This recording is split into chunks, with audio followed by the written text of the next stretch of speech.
বৌমা, পাঁঠার মাংসটা ঝাল একটু কম দেবে। আমার জামাই বাবা জীবন আবার বেশি ঝাল খেতে পারে না।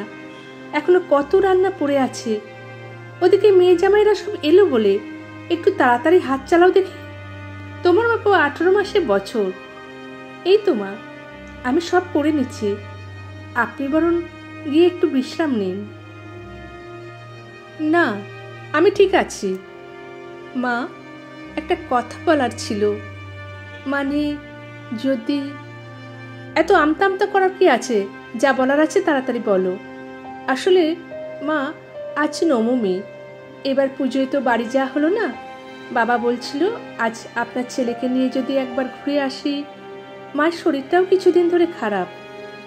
আমাদের সময় বাপু এত বাবার বাড়ি যাওয়ার ছিল না। আমাদের বাবা মায়ের কি শরীর খারাপ হয়নি? তবু শ্বশুর ঘরের প্রয়োজন মিটিয়ে তবেই বাবার বাড়িতে পা রেখেছি। আজ আমার মেয়ে জামাই এতদিন পর বাড়ি আসছে, তুমি না থাকলে ওদের যত্নার্থী কে করবে? নাকি এই ব্যথা পা নিয়ে আমাকে সব করতে হবে? এবার আর নিজেকে সামলাতে পারল না রাত্রে। বেশ নিচু স্বরে বলে উঠল, এই ব্যথা পা নিয়ে যদি রান্নাঘরের সামনে দাঁড়িয়ে সমস্ত তদারকি করতে পারেন, তাহলে অতিথিদের খাবার পরিবেশন করে দেওয়াটা এমন কোনো বড় ব্যাপার নয়। আমি সমস্ত রান্না করে গুছিয়ে দিয়ে যাব। আর আপনার কাছে আপনার বাবা মা হয়তো সেকেন্ড প্রায়োরিটি ছিল, কিন্তু আমার কাছে আমার বাবা মা আমার জীবনে ফার্স্ট প্রায়োরিটি। তারা তাদের অর্থ ও শ্রম দুটোই আমার পিছনে দিয়েছে বলেই আজ আমি এত বড় হয়েছি। এখন আমার সময় হয়েছে তাদের কিছু ফিরিয়ে দেওয়ার। সন্তান হিসেবে এটা আমার কর্তব্য। আর এবারের বউ হিসেবে যা কর্তব্যগুলো আছে সেগুলো মনে রাখবে। বিয়ের পর শ্বশুর ঘরের মর্যাদা রক্ষার দায়িত্ব তোমার। আর সম্পর্কে আমি তোমার শাশুড়ি হই। আমার মুখে মুখে তর্ক করছো? ওই তো একটা ছোট্ট স্কুলে বাচ্চাদের পড়াও। আমার ছেলের অগাধ টাকা দেখে ওর গলায় ঝুলে পড়লে। তা ঝুলেই যখন পড়েছ, এ বাড়ির সমস্ত নিয়মকানুন তোমার পালন করতে হবে। না হলে এ বাড়িতে হয় আমি থাকবো, না হলে তুমি। অনি, বাবা, তুই আমায় বৃদ্ধাশ্রমে রেখে আয়। কান্না সুরে ছেলেকে চিৎকার করে ডেকে বিলাপ করতে লাগলো সুনিপা দেবী।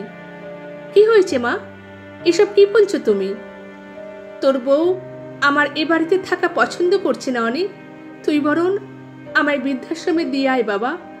শুধু মরণের আগে আমার মুখে একটু জল দিয়ে আসিস বাবা। কি? তুমি মাকে কি বলেছো রাত্রি? আমি তো শুধু বলেছি আজ একটু ও বাড়িতে। রাত্রির কথা শেষ করার আগেই চিৎকার করে উঠল অনি। ক্ষমা চাও, এক্ষুনি ক্ষমা চাও। তোমার জন্য আজ আমার মায়ের চোখে জল এসেছে। আমার কথাটা একটু ভালো করে শোনো অনি। Just say sorry. বলবো না, আমি কোনো ভুল করিনি, তাই সরিও বলবো না। এই তুমি বিয়ে করেছো কেন বলো তো? সারা জীবন মাকে নিয়ে থেকে যেতে? আমি তোমায় মাথার টিপে দিয়েছিলাম আমায় বিয়ে করো? আমি মাকে আমাদের দুজনেরই মা ভাবতাম অনি, কিন্তু আজ তো তুমি বলেই দিলে আমার মা। স্বামী স্ত্রীর সম্পর্ক এমন একটা সম্পর্ক যেখানে আমার তোমার এই শব্দগুলো খাটে না। যাই হোক, তুমি যখন এমনই মনে করো, তাহলে বলবো আমার বাবা মায়ের এখন আমায় প্রয়োজন। আমায় যেতে হবে। সময় নিয়ে ভেবে দেখো, এই বিনা মাইনের কাজের মেয়েকে আবার কোনোদিন দরকার হবে কিনা। যদি দরকার হয় ডেকে পাঠিও। আজ বরং আসি। আমি জাস্ট ভাবতে পারছি না তুমি এভাবে আমার সঙ্গে কথা বলছো। হ্যাঁ বলছি, কারণ আজ আমার চোখেও জল ছিল, কিন্তু তুমি কোনো কিছু না জেনেই আমায় দোষারোপ করে নিলে। আমি ভাবতাম আমার আর মায়ের মধ্যে সবসময় এত প্রবলেম কেন হয়। কারণটা হচ্ছে তুমি। তুমি কোনোদিনই চেষ্টা করোনি আমার আর মায়ের মধ্যে বন্ডিং স্ট্রং করতে। হয় শাশুড়ি বৌমার ঝগড়া ভেবে পরিস্থিতি থেকে পালিয়ে গেছো, না হয় আমাদের দুজনের মধ্যে থেকে কোনো কিছু না বুঝেই একজনের পক্ষ নিয়েছো। আজও সেই রকম একটা কিছু করলে। আর মা, আপনার ছেলের জীবনে আপনার আর আমার ভূমিকা সম্পূর্ণ আলাদা। আপনি ওকে জন্ম দিয়েছেন, বড় করেছেন, আর আমায় ও নিজের জীবন সঙ্গিনী রূপে বেছে নিয়েছে।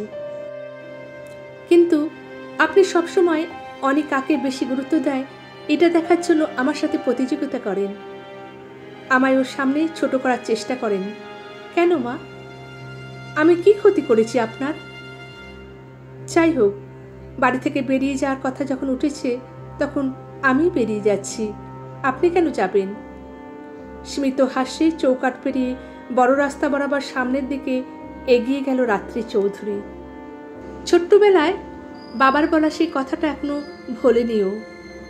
শোন মা, কখনো যদি আত্মসম্মানে আঘাত লাগে, সেই জায়গা আর সেই মানুষ দুটোকেই নিজের জীবন থেকে বের করে দিতে 2 মিনিটও ভাবিস না। কিন্তু বর্তমানে এমন অনেক রাত্রি আছে যারা শত যন্ত্রণা সহ্য করেও শ্বশুরবাড়িতে থেকেই যায়, কারণ তাদের কোনো যাওয়ার জায়গা নেই বলে। ধন্যবাদ।